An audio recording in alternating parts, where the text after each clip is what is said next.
for anyone that's listening to this, whether it's the loss of a child like we've experienced or the loss of a spouse, a parent, anything, right? I mean, grief is grief. People assume that there is a timeline to grief and that we go through these stages that are supposed to happen like A through Z. And that just isn't the case, right? Grief is different for everyone. It impacts people differently depending on the anticipation of what you thought the future was going to look like and how you prepare for that mentally and spiritually and everything else that goes along with that. So I'm just going to just start out by saying, you and your wife need to grieve the way that works for you, right?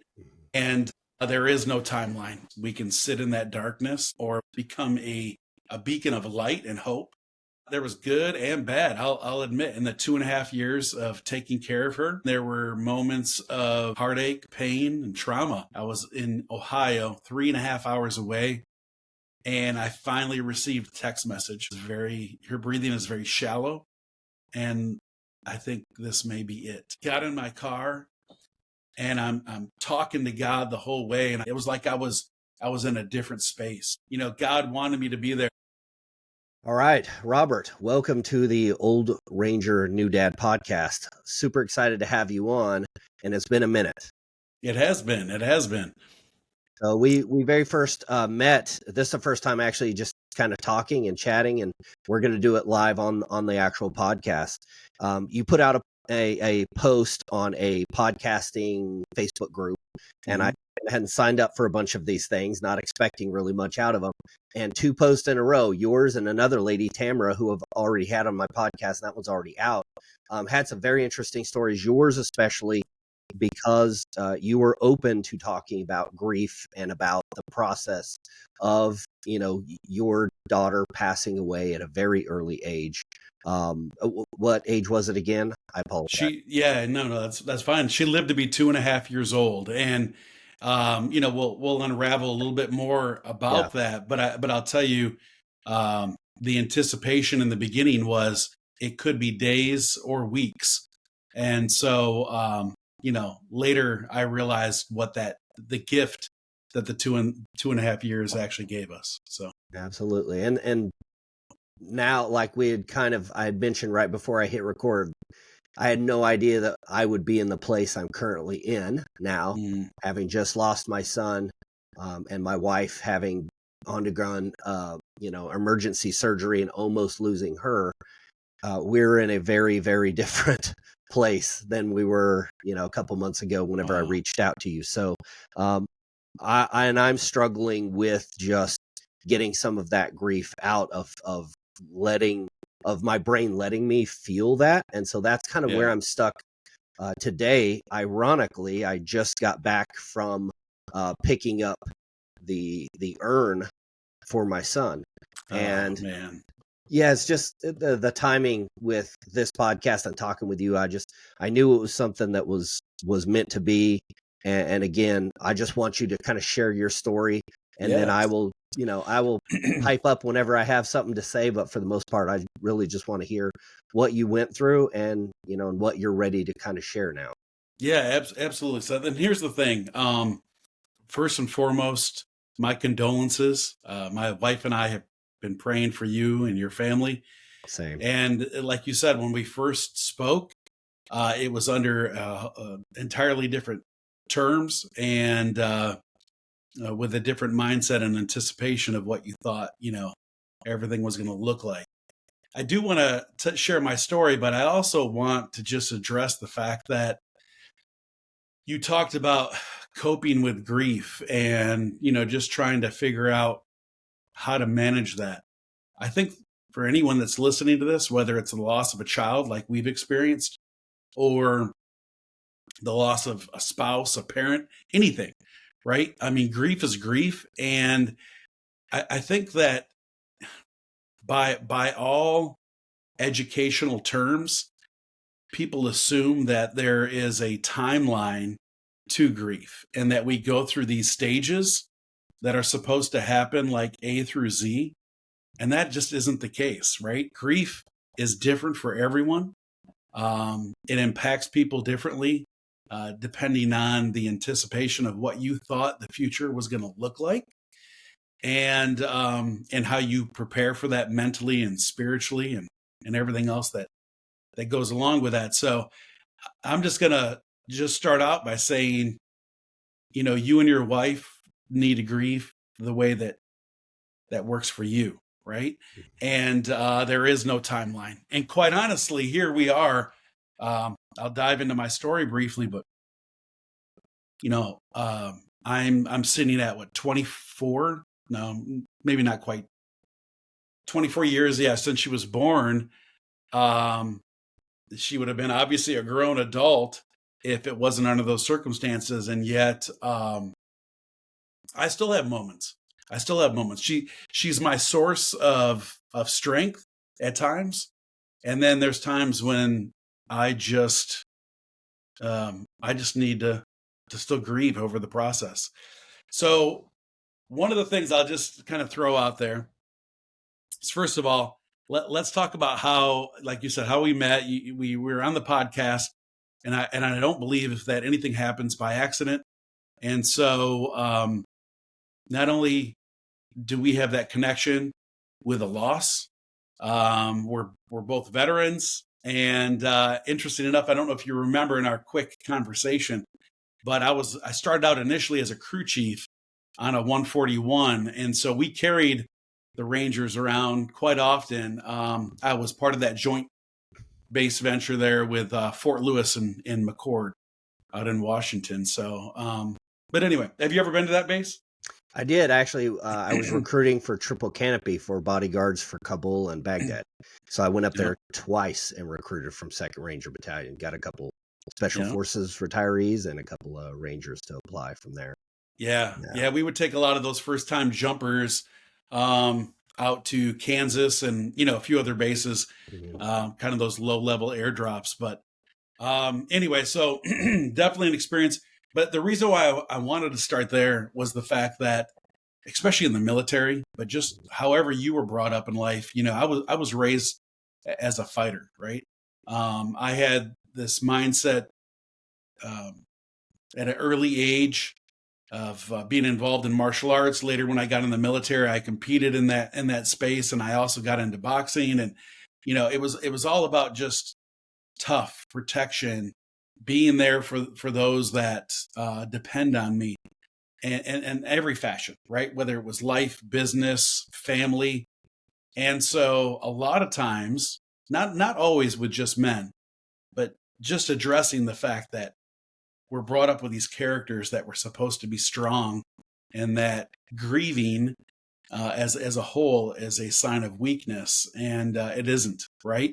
I think we've both have learned over time that there's actually a great deal of strength in that process. And but I just wanted to put that out there because that's how I felt back in 2001, previous marriage. So just to kind of get that out there, I've been married for 10 years with my wife for the last 12 years. We have 2 amazing children. That's part of my story. And but when I think of my earlier life in my previous marriage in 2001, I had a son. It's my oldest. Had him right when I was in the military. 5 years later, had a daughter right behind him. And almost instantly, with all genetics that are involved, within about 9, 10, 11 months after that, 3rd child was coming along. And so we feel like, when we've had children, we expect what the next step is going to be like. The anticipation of, I've had kids before, and these are just things you go through, and there's not going to be any problems, and you kind of move on to life. But that wasn't the case. So in 2001, she was born. Her name's Elizabeth. So Elizabeth Ann Wall, called her Lizzie. And you're right. I dedicated my first podcast on my new platform to her life, because it was so instrumental in everything. But at that time, I was already out of the military, did a little bit of time in the reserves after active duty, and I started a business. And so I was very focused in my business, which transitioned into 2 different businesses at the time. So I've been very entrepreneurial most of my life. And I was quite honestly, I was filled with arrogance. I still kind of had that young, military, just this facade of strength and ego and discipline. And my businesses were doing well. So at a young age, I kind of felt like and I'll just call it like it is, in a very pompous way, I felt that everything I touched just seemed to turn to gold. I had some good business partners that were also experiencing some success. And in 2001, she was born. We had no anticipation, by the way, that something was wrong. All the tests, throughout pregnancy back then, they were showing green lights. Everything was good. Mm-hmm. But when she was born, they essentially said, we have some issues here. We're going to take her in for evaluation, and we'll talk to you in a moment. And so that's a shift, right? It was a little bit different than what I had prepared for. And so here I am. I'm in the hospital. I have, my ex is in there. My children are in there, and some in-laws were on their way, or family members. I'm sorry, were on their way to kind of celebrate the whole process and take the older kids away so that, we could focus on the baby for a couple days. Mm-hmm. Well, the chilling fact is, after about maybe 30 minutes, they came in and they asked me to step into the hall. And they said, we've never seen anything like this. And this was an old hospital, Detroit, Michigan, one that had been around for over 100 years. And for them to say that they don't know what's wrong, it really stumped me. And they proceeded to say that they did some testing, and they found that she was born with her ligaments separated. She had cataracts, so she couldn't see. She clearly had some other problems, an undeveloped palate, and just multiple things. And so she was born with a very rare genetic disorder called rhizomelic chondrodysplasia punctata. So if you want to write that one down. Yeah. But essentially they said, this is we're going to bring in a specialist, but from everything we see, we don't know if she's going to live a day, a week, not really sure. And so kind of leaping forward a little bit from that, I'll kind of just jump forward in the fact that 2.5 years she lived. So she lived all the way until October of 2003. And man, that journey was something. We talked a little bit before we went live about PTSD, and PTSD comes in many different forms, right? Any kind of an experience or an emotional experience that comes back to trigger us or haunt us time and time again. This was definitely one of them. The hospital in itself, the whole experience became part of that. Ever wanting to have children again became part of that. And so at a very young age, while I was still in care for her, here I am, I'm a young guy in my young 20s, and I went and, had the doctor make sure that would never happen again. So, I basically went under, as they said, and kind of separated the excuse me, the opportunity that would ever be able to happen again, because it was, just such an experience. The doctors, I'm just going to throw a couple things out there at you. The doctors, they immediately said, do you want to abort? Can you believe that? A child that actually was born. What do you think about that? Wow. I can only imagine how bad that must feel, your heart dropping the second they say, would you step out in the hallway?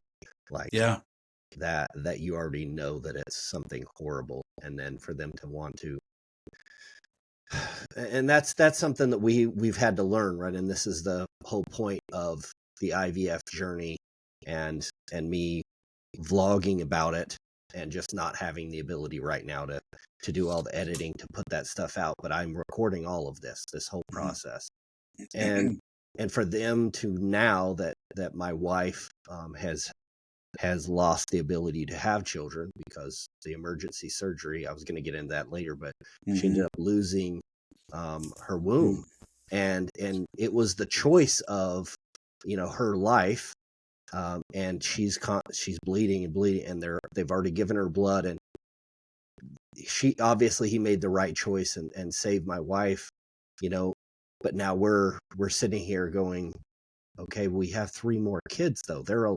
They're frozen, but they're still babies. They're still just like Archer, who's alive today. And in that process, what I learned is they're like, okay, well, your options are, we can literally just take it out and throw it in the trash. That's one of your options. And I'm like, okay, so what are other options? And they're like, well, you can donate it to science. And I'm like, okay, that could be worse than that. I have no idea what that could entail. But that is not something we're going to choose. And they said you can implant it in the wrong part of your body so that it will definitely die, but it will just be absorbed back into the mother. And I'm like, that, but it's the same thing. You're still taking a life that can live and choosing its destination. You're taking it out of God's hands, and so again, that's not an option. And then the other option is adopting, but you have no say in it. And I'm like, that makes absolutely no sense. They're like, well, but also, you can't just give it away to whoever you feel like. It's not a Christmas present you can dole out to family members. It's not something you can just give to terrible people. We have to make sure that these embryos go to healthy couples who are going to be able to care for them, blah, blah, blah. So it's all in the paperwork. Wow. But we've had to wrestle with that. I say wrestle with it. I mean, just going over that and realizing that we really only have one option, and that is to try now to pursue and find people close to us that would be willing to carry a baby to term. And give it to us. That you can trust them through that. And they're going to be a part of our life for the rest, right? For the rest of the child's life. Absolutely. Like, we want somebody that's close, that we trust, that's going to eat, not smoke, not drink, not do drugs, not all these other things. But my whole point to all that was just the idea that we're living in a time where people think that is an actual option. Oh, absolutely. And I learned so much about genetics, through that process, that not only did they view it as this is a burden for a young couple, and do you want to, there's medical things they can do to, speed up the process, since she's terminal, speed up the process of death. Or 2, you can give her up in care of the state, which I guess some people do. And that still is a death sentence, because all it means, in my opinion, is they're going to accelerate what they, assume to be the inevitable. Right. And so it's a sad thing. I've learned a lot even since that process, that now if they were to test for that in the, the embryo stage, then they actually give people right there the opportunity to abort the fetus. And so, that's probably for another conversation. But what I will say is that was not going to be an option. And so here I was in my arrogant state, business is going well. Now I have a 3rd child that has a terminal illness, not knowing what the life expectancy was going to be. And I was going to do whatever I could to care for this child the best way that God made her part of my life. And you and I talked, briefly about this just after your experience, where sometimes, although it's hard and we don't know why these things happen, we have two choices. We can sit in that darkness, or we can continue to grow and maybe through what's happened become a beacon of light and hope for those that are also going through it, right? And that's what you're doing, man. That's what you're doing on your show. And you and I just being able to connect and talk as complete strangers.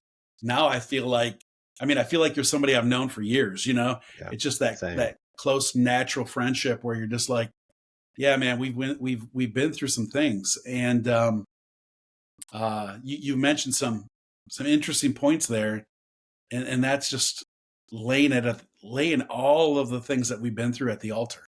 And sometimes that happens instantaneous, and then other times it takes a long time before we come to the realization of that surrender is the best option. Yeah. Because in military, right, once again, we're taught never to surrender, no retreat. And so when we think we're doing that in life, it seems like a negative thing. But when we're doing it to the person that we serve, the higher power, there will be fruit, right? There's fruit in that surrender. So brother, she, a lot, there was good and bad. I'll admit, in the 2.5 years of taking care of her, there were moments of great joy. And then there were moments of, heartache, pain, and trauma. It definitely was just one of many things, but it was a major catalyst in tearing apart, my previous relationship. And when things like that happen, it either brings you closer together, right, or it can, the devil can come in and use it as a device to separate you. And so I'd like to keep encouraging that you and your wife, man, just Yeah. anchor yourself to the other things that you have in your life right now. Absolutely. And so anyways, so what I just want to, I'll leap forward a little bit and just say, so she ends up passing, and that in itself, I was out of town on business. At the time I was living in Michigan. I was in Ohio, 3.5 hours away. And I finally received the call, or I think it was a text message, but the message that I knew someday I would get, and that was, her breathing is very shallow, and I think this may be it. And so I immediately left this business setting, got in my car, and I'm talking to God the whole way. And I feel like this 3.5 hour drive took 30 minutes. I'm not even kidding. It was like I was in a different space. And I just went. I just drove. I mean, and I'm that far away, and I recall barely hitting red lights, no traffic jams, which there's always traffic in Ohio.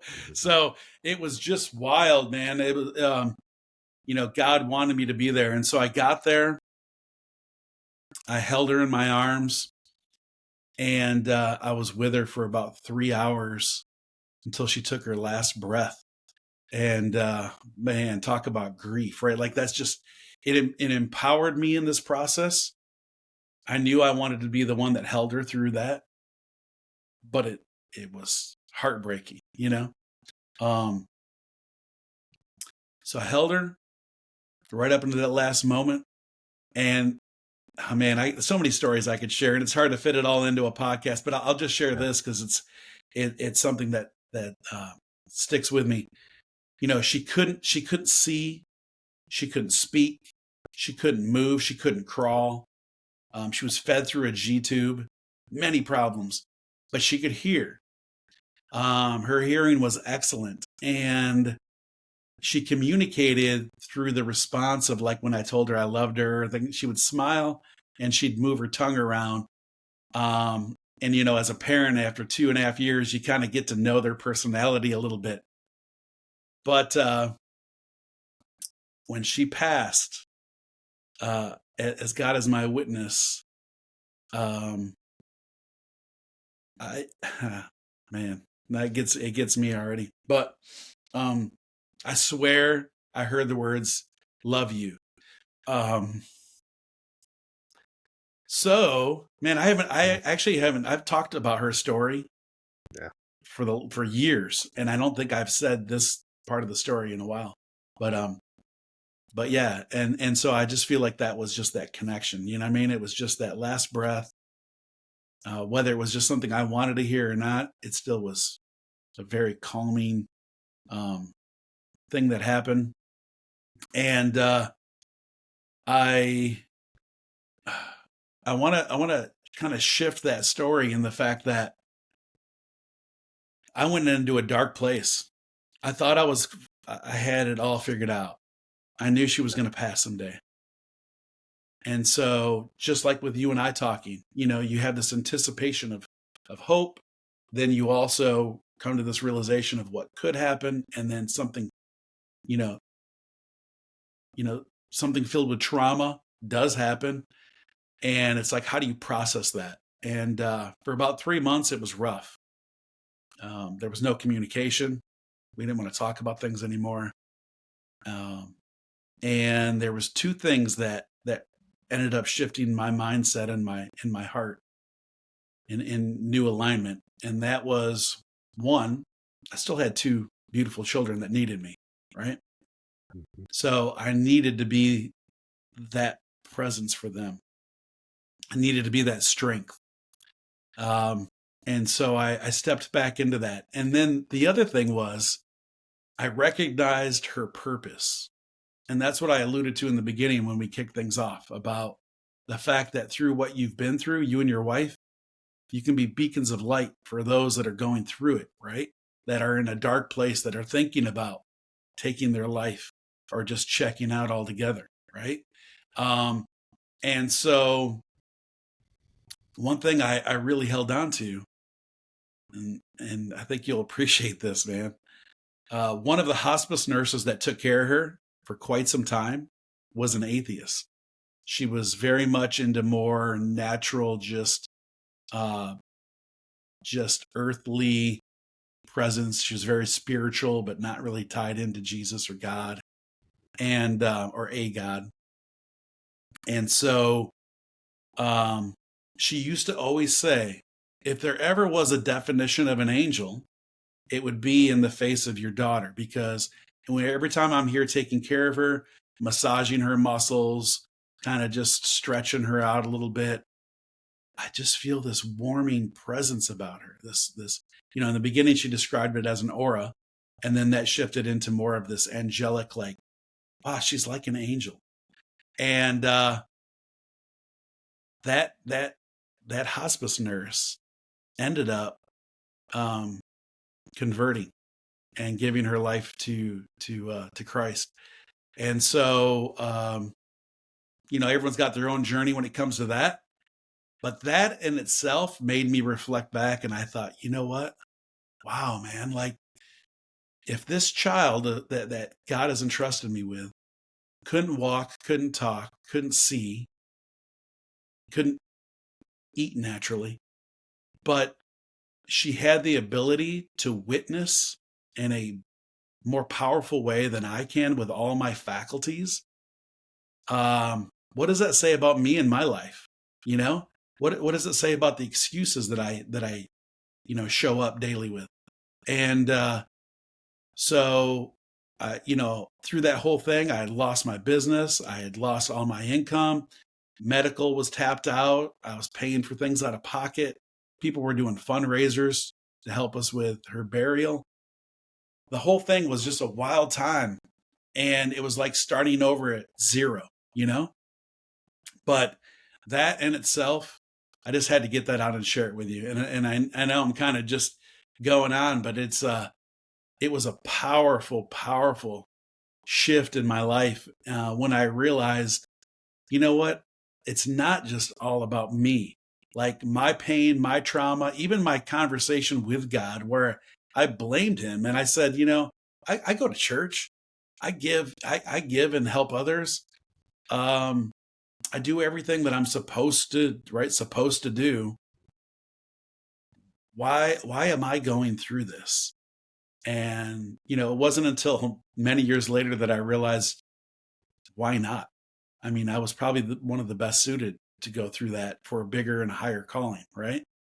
Um, it's hard when we're in the midst of the storm to see what kind of light is on the other side, right? Absolutely. One thing I wanted to ask real quick before I forget was you mentioned your 3.5 hour drive felt like 30 minutes. If you can remember, what was that conversation like? Oh, well, it was all kinds of things. It was this sounds crazy. Let's just talk about conversation because of the state that she was in and the pain that she was going through. A little bit of that was like maybe like me coping with, well, I knew this day would come and maybe this is for the best. Maybe she won't be in pain anymore. Like I'm trying to, quite honestly, it was like me trying to cope with what I was feeling. And then also there was anger, uh, where then I was just bitter and angry. And at 1 minute I'd be crying while I'm driving, wiping my eyes, trying to figure out if I could stay on the road. The next minute, almost hysterically, like a little bit of, I don't want to call it laughter, but it was like me just kind of erupting in this, like, just almost craziness, like it's just an emotional roller coaster. Um, Me thinking about my other kids, me thinking about my other relationships, um, just everything, every single thing, every emotion you can imagine went through me at that moment, and I think that in itself, that experience was a major breakthrough. That, number one, didn't just make the time pass, but it allowed me to just vent and get some things out there, just get some things out there. Like I said, at that time in my life, I was always like, I had to be the strength. I had to be the one that was rooted in protecting those around me and being strong for them. And so I didn't have a lot of time to, should I say, like, adopt my own emotion, and my own feeling. And so it was wild. And then there was even a little bit of begging along the way too, where I was just like, God, I know you can work all things. I mean, let her be healed. Let this be this miracle of turnaround that Right. will shock the entire medical industry. You know what I mean? Like, there's always that little bit of hope that you try to put in there. Um, but at the end of the day, it was still a miracle, you know? Yeah. And I think what you pointed out too with her not being able to see, not having any of these faculties that we have, and still being able to bring someone, to God, to Christ, to salvation. And I think, right, I think we don't know. You go back to the Bible and you look at what Job went through, right? At that time, he has no idea, and all of his friends who come to visit him are very staunchly against this is a good thing. Um, even his wife says, "Curse God and die." Yeah. The person who is your rock, who's supposed to be there with you through thick and thin, after losing all that, they give up. And I think that's what you said too with my wife and I. I think this definitely drew us closer than we could have ever possibly been, because it's not, no matter how much you think you love somebody, until a doctor tells you, hey, your wife may or may not make it. She may not really pull out of this, and you're sitting here thinking, I mean, a couple of days ago, she was perfectly healthy, exceptionally healthy, actually, and we had a son on the way, and then we went from that to, Wow. like, flip the switch. And the fact that the timing of all of the bad things that were happening to us, right, bad things happening to us, when my wife comes home, from her doctor's appointment, which I didn't go to. It was the first one ever because Archer couldn't go, and my mom just happened to have a dental thing that she needed done. I'm like, it's not that big a deal. She's only driving a few miles. She's just getting another ultrasound real quick, but everything's fine. So yeah, just cruise down there. I'll take care of him. I'll make sure he gets a nap. And he's sleeping on me when she comes in, and she just says, there's no heartbeat. And my brain just couldn't comprehend what she just said.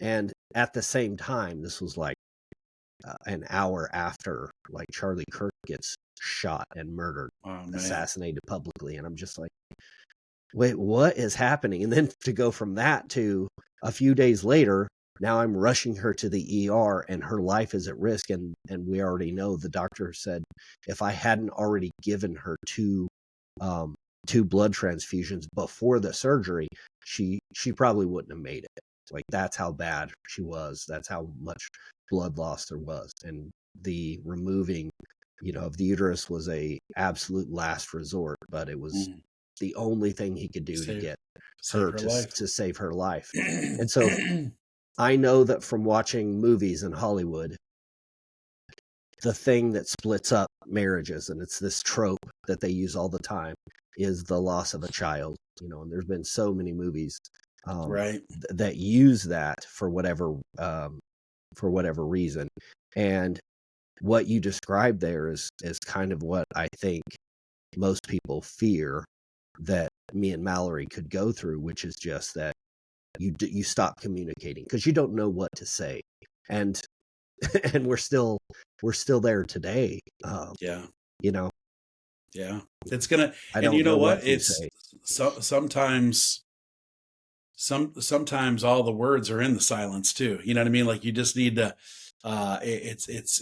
it's praying with one another, praying for each other, letting each other know that when you're okay to talk about this, I'm here, like in your time. And,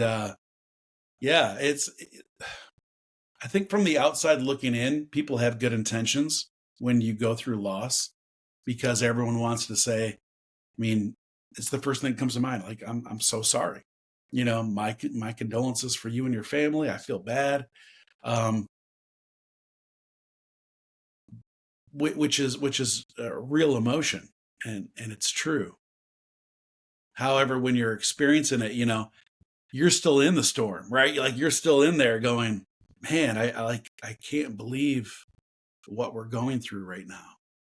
And trying to figure out what the next step is. You already mentioned that. Like, already it's like, what do you do with the other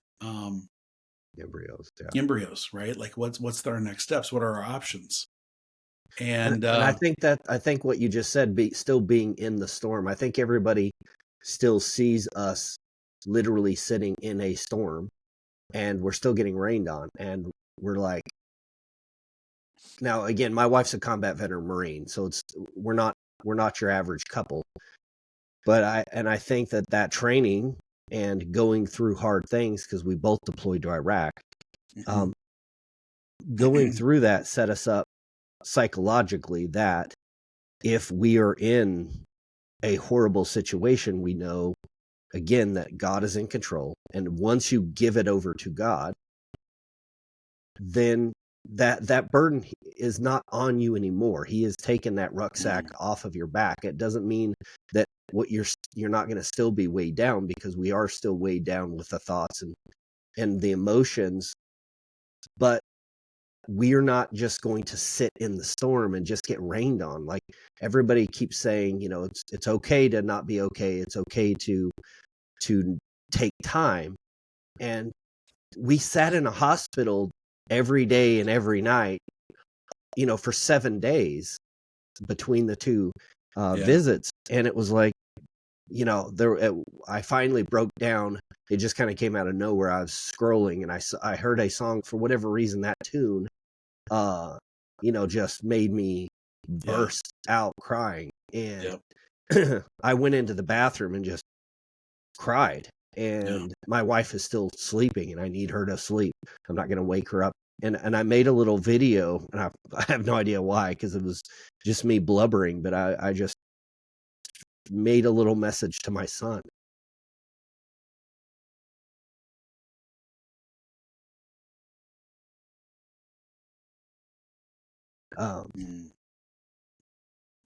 So it's like I don't now that I'm talking to you, this is coming up, and I haven't been able to do that. Like I've been able to talk to people just fine and talk about it completely plain as if there's no emotion behind it. And already with my background, I'm sure people think I'm a little, psycho, a little bit of a sociopath, just to not have the crazy feelings that one might have after 4 deployments in special operations and, living on oil rigs where people are dying around you, and being a private contractor in Baghdad and living through the embassy attacks, December 31st, 2019. And it's just, even at that moment, I'm sitting there. The embassy is on fire. Our gates are being burned to the ground. They're throwing Molotov cocktails coming over, trying to come over the walls. And a few guys came over the wall, and we're like, okay, this is it. Like, we have nowhere to go. We're our last stand. And even then, I was still joking around with people. I just like, if I'm supposed to die, that's okay, because my wife has a $500,000 policy that I took out on myself. So she'll be fine. We didn't have kids back then. And I actually had a retired canine dog who had PTSD. He was a service dog from overseas contracting. And that's who she had to take care of her back home. And I was just like, she's going to have, she's got her dog, she's got life, but God brought me through that. And now here I am.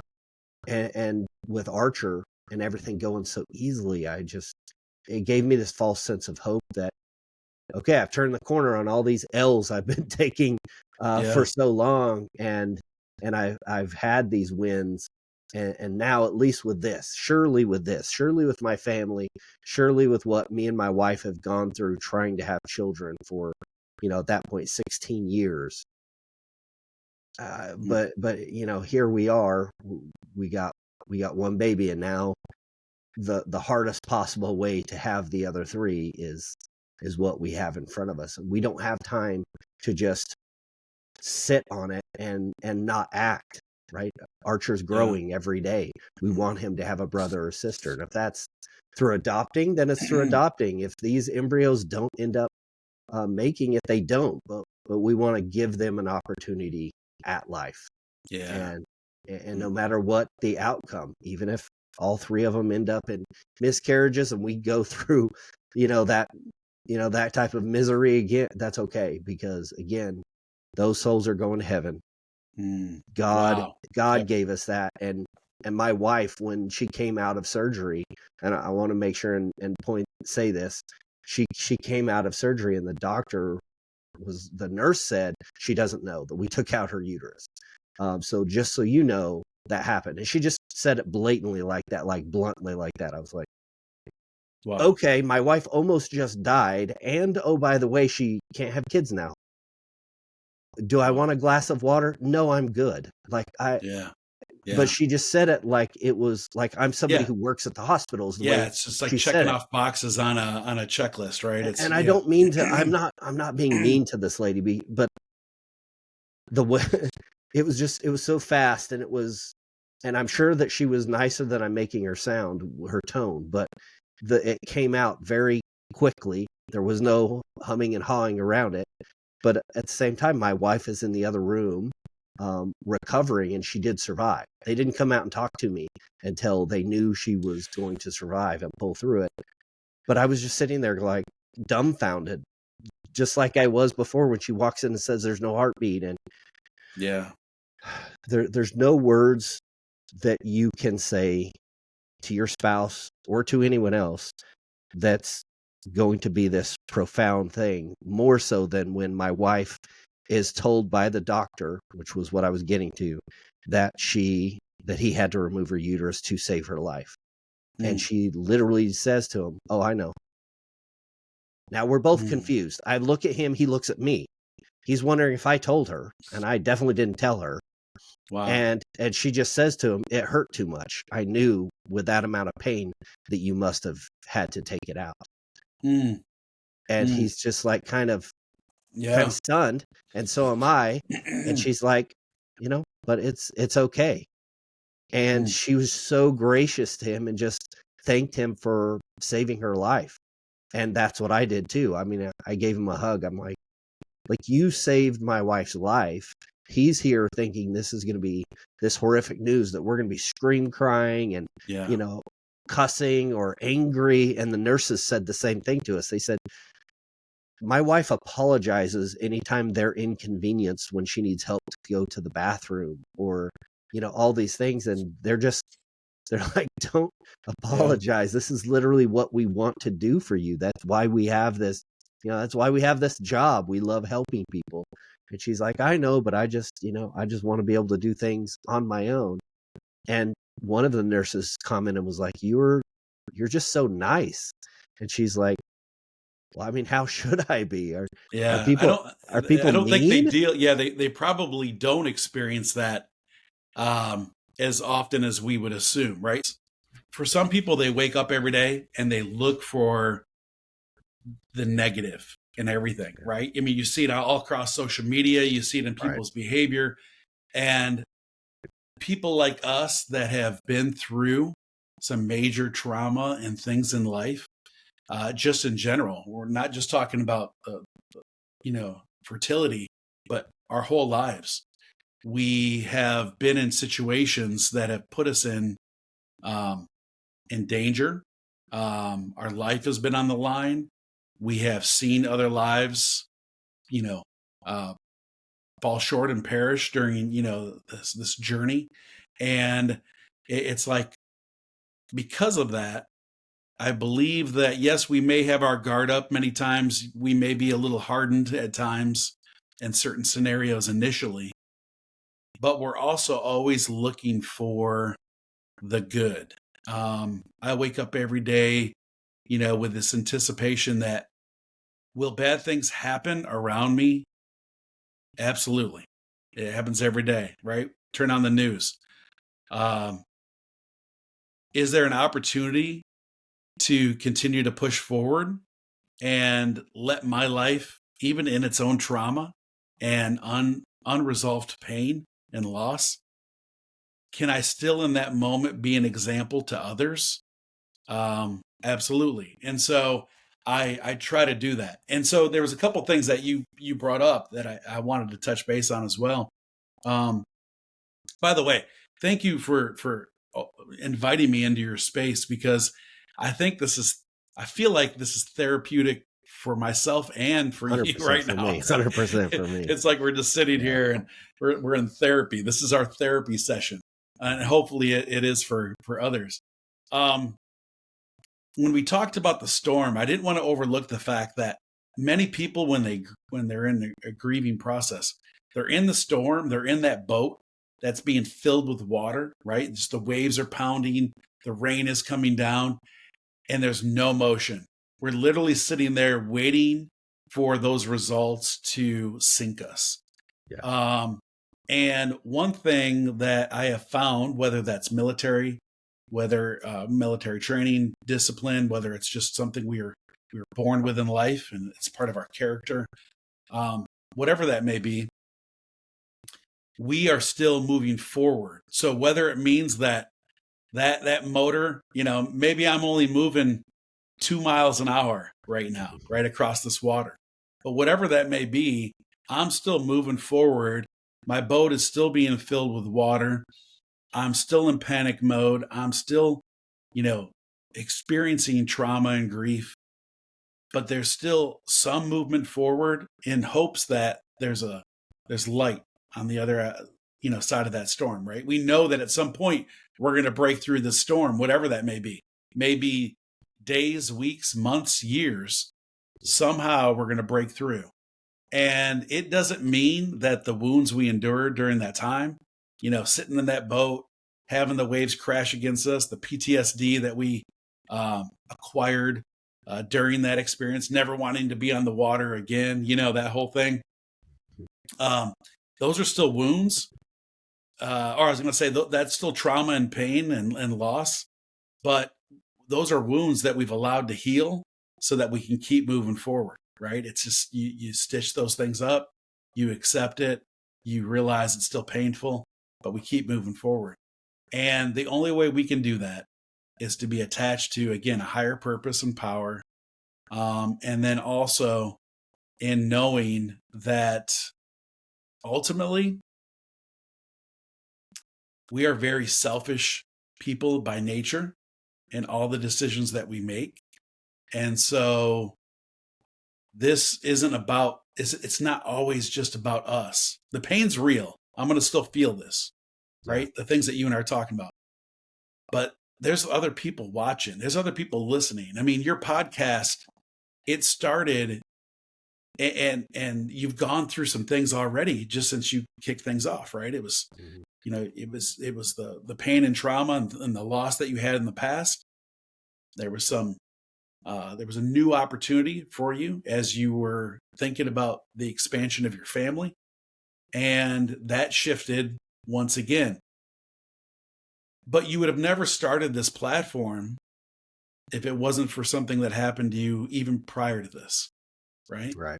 And so now that you're in this place, I'm telling you, brother, people will be transformed by the loss and the trauma that unfortunately you've endured. Well, that's why I have you on the podcast. You're the one. This is your story, you know, and for you to even put yourself out there, you know, which gave an opportunity. Like, you don't realize what that post did for me, because literally when I was telling friends from church, I was like, they're expecting me to be crying when I'm telling them, like, Mallory's at home, I'm here at church.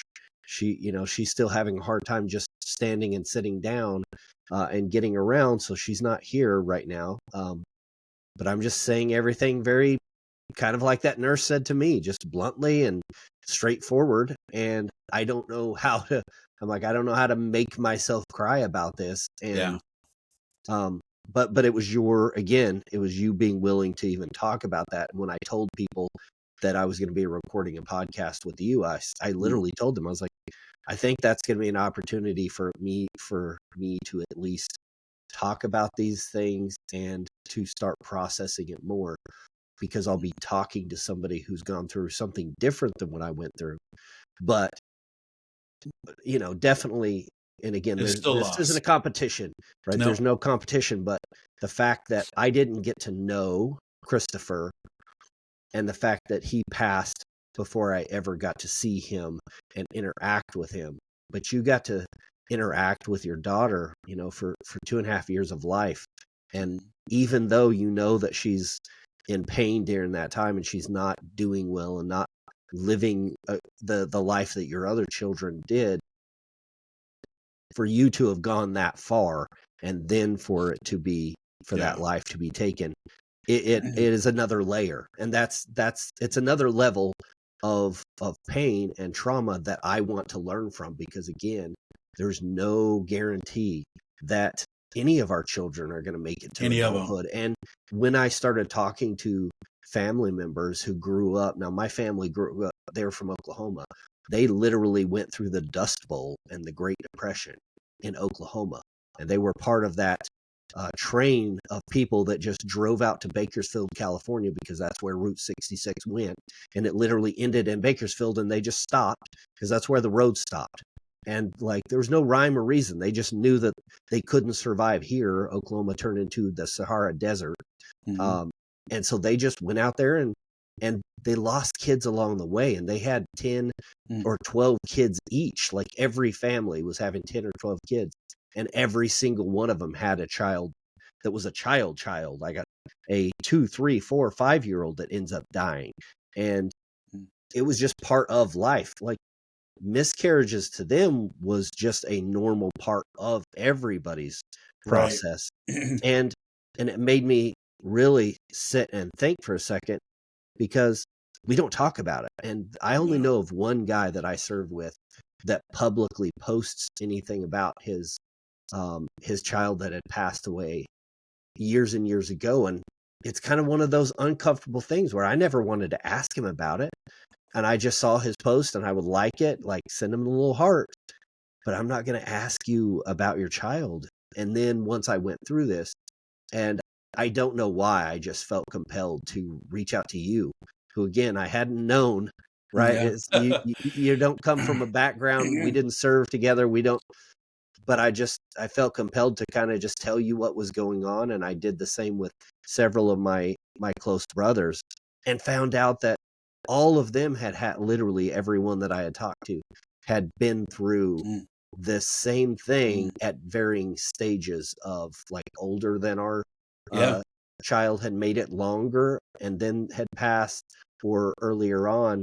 And it's just so many people in our congregation. Last night at church, somebody's just leaned forward and said, "Hey, we've been praying for you guys, and all we want to say is we've been there." And I've heard that from multiple people now that they get choked up. They can't even tell us what, or don't want to talk about it. And that's fine, just to let us know that we're not the only ones. We're not, we're not alone in this. This isn't because we're the weird ones who are going through this crazy weird thing. Why did that happen to them? And that victim mentality that we don't have, and neither of us have that. Right. And my wife actually said that to the nurses. She said, "I have no reason to be mean to you." And she said, "You'd be surprised how many people just cuss us out and are super That's angry what I mean. and I'm super sure that hateful." happens a lot. Yeah. And she just said, I don't have a victim mentality. I know that this isn't happening to me because of something I did wrong. This is happening to me. And we're going to use this for God's glory. And we're going to just share our story, and we're going to help other people. And however we have more children, we're going to, because we're going to keep pushing forward. That's right. And I think the storm, you mentioned the storm, and this is do you know who Eric Thomas is, the hip hop preacher? Oh yeah. So have you heard his analogy of the storm? It's my No, I'm not favorite sure. thing of his. No. What is it? So he says, and when we think about thinking about Jesus and walking on water, right? Having that in my brain when I'm hearing this, he says, every person is either in a storm, they just came out of a storm, or they're headed toward another storm. That is all of life. Wow. All of life. You are in one of those categories. Yes. And if you think that you're not, get your umbrella. Get ready. Exactly. Get your umbrella out, because you're about to take on a lot of water. Wow. And what you talked about having success, like I was the same way. I had come from a family of nobody even graduating high school. Everybody dropped out and got a GED in my family tree. Cousins, grandparents, uncles, nobody ever graduated high school.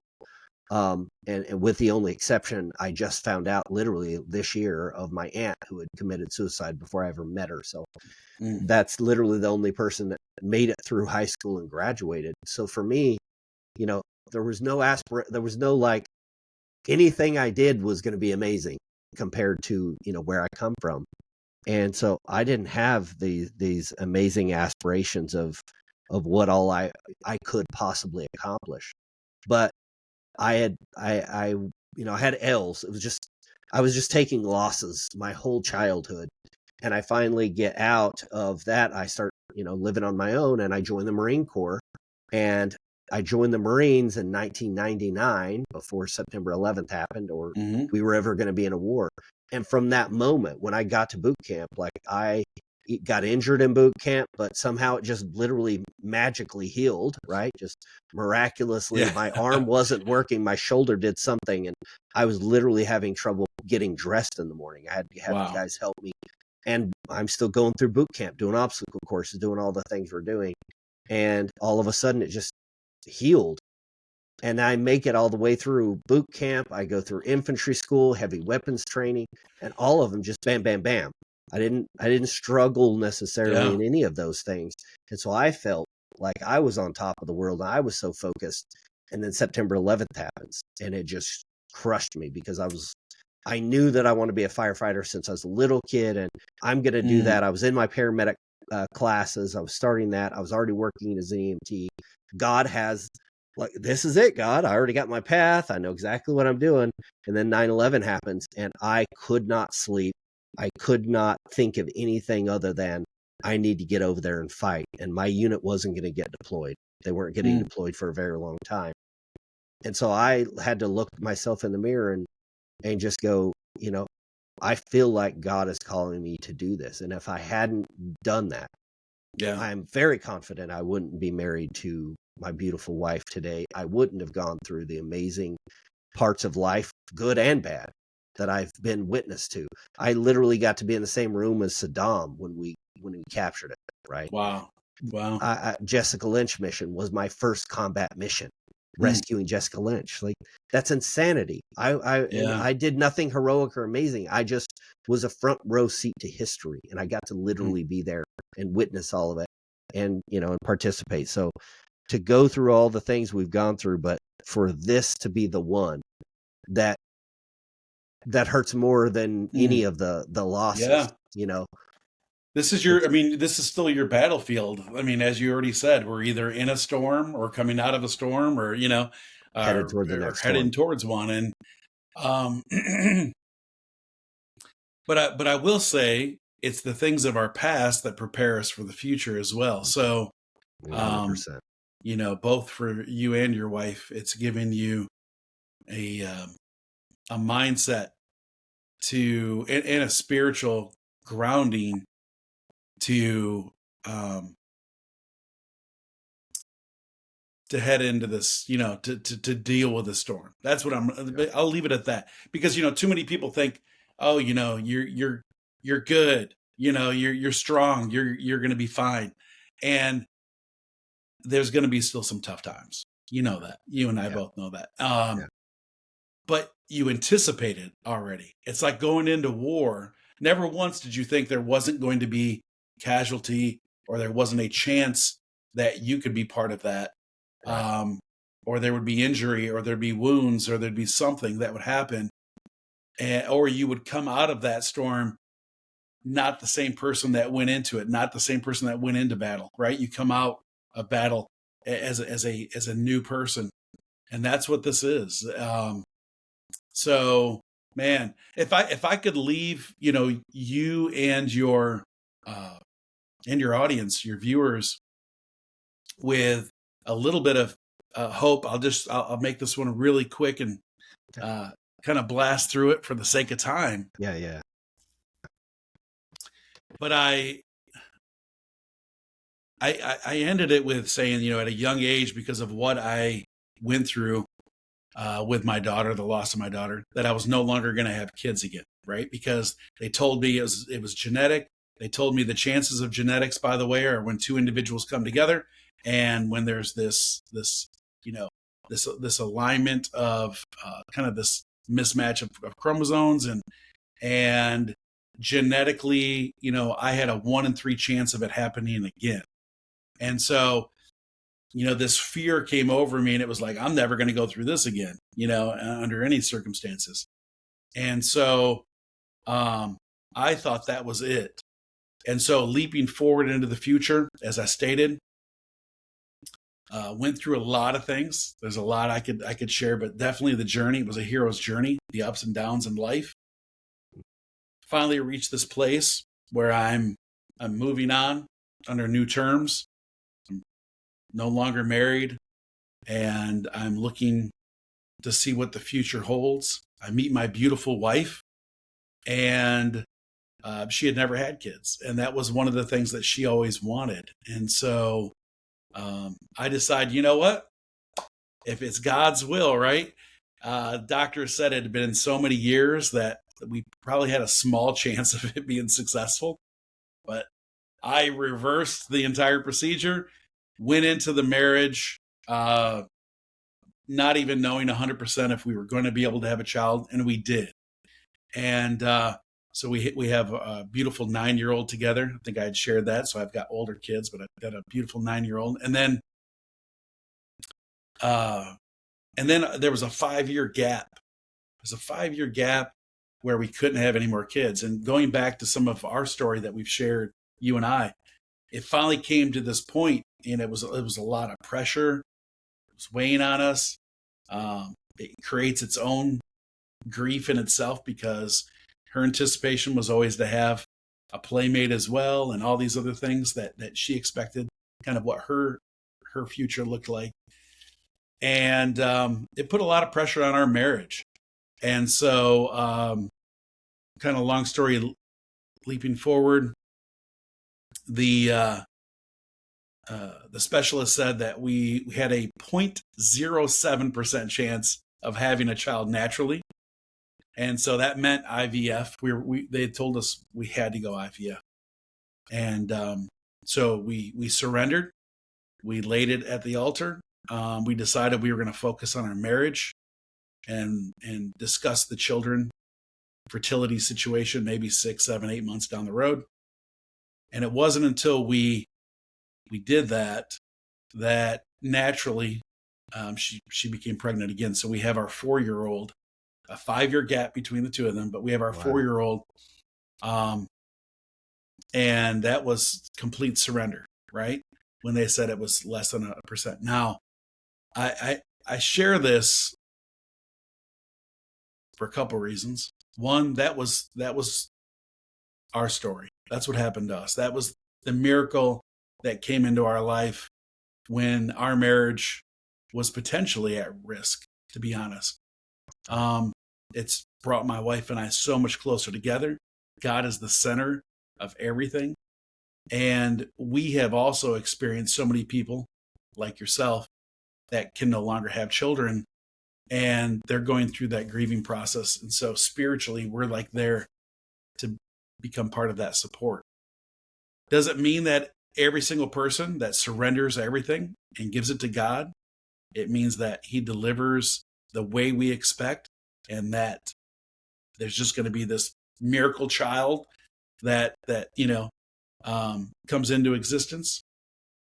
No, that's not how God operates, especially in a world of sin and all the other things that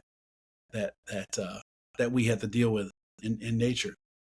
But what it does mean is that, once again, kind of coming back to what you said, if you surrender and the two of you put him at the center, and it's like, what is your will? What's next for us?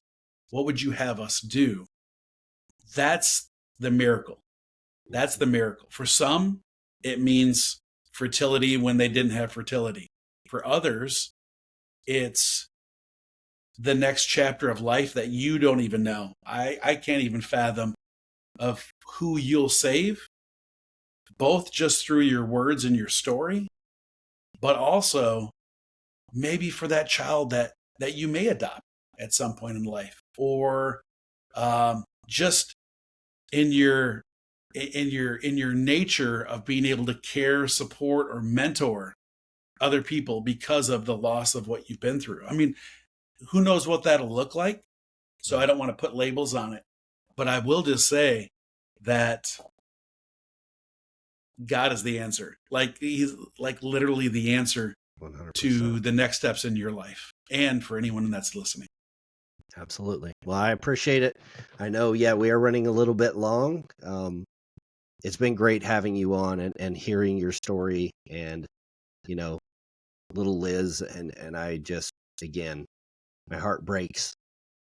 I know that it's been a long time for you, but at the same time, that never goes away. And that's the one thing we knew about this, is that it's going to take a long time for it to really even for us to process it. Yeah. But that being said, it's just it doesn't go away. And that's the point. Yeah. Loss like that just doesn't go away. And that's okay. And it doesn't have to. That's the point. Right. Yeah. Right. Yeah. But here's the thing. When you and your wife enter those gates, right?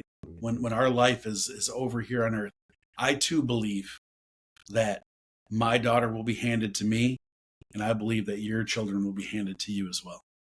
Absolutely. Yeah. And that's part of the reason why it's easy for us to come out of that storm and say, okay, we need to go that way. Like We don't have time to sit and just we're going to think about this on the way, but let's get moving. Let's get going. And again, I think some people are kind of, a little dumbfounded by that. Like, I don't know that that's healthy. You guys need to still sit and just kind of chill with this. But that's just not how we're wired. And I think that unflinching resolve and faith that my wife has, and one that I share, like I'm completely at peace that God has Christopher, and that, like you just said, we will meet him again later. And the reality is, and this is something that I will leave everybody with. I was listening to a guy who had just lost his son to suicide, and he was in a preacher's course, or some type of seminary course, to where he will then legally be able to officiate the wedding for his oldest son. And while he's in that class, in the middle of that class, and he can't leave, like he can't just opt out of it, because his son is about to get married and everything is going forward. A detective calls him and lets him know that his son had committed suicide. And at that moment, he realized, he said that, he just talked to God. And he recognized that, that his son, although on earth it was his son, that wasn't his son. That was God's son, and I know there's a whole lot of different religious beliefs out there about suicide, and I'm not trying to get into any of that. I'm just saying he recognized that my dad is just another human soul going through life, and I'm his son on earth, but ultimately we're all souls of God's, and our whole goal is to get other people, as many of them as we possibly can, to him, and so that we can all be free of all of the bondages that sin brought into this now corrupt world that we have to live in until we can be with him in that perfect world. So that's what I look forward to. And there's a song that does make me cry when I hear it, and that's the James Blunt's Monsters. And if you haven't heard that, the name was just what? And he talks about, I'm not your father, you're not my son. And he's singing it to his father, who at that point was stage 4, like he's dying of kidney failure. Right. And he sang that song and made a music video of him singing to his own father. And then somebody out there in Australia, who turns out to be a distant cousin, was a kidney match and reached out to them because of that song. And now his father's still alive today. Like, you have no idea what your story and what your pain is going to help other people to process their pain, and to just show them that you're not alone. We're all going through this life, and we're all headed toward another storm. No matter where you are, no matter how many wins you have, you're still headed toward a storm. Wow.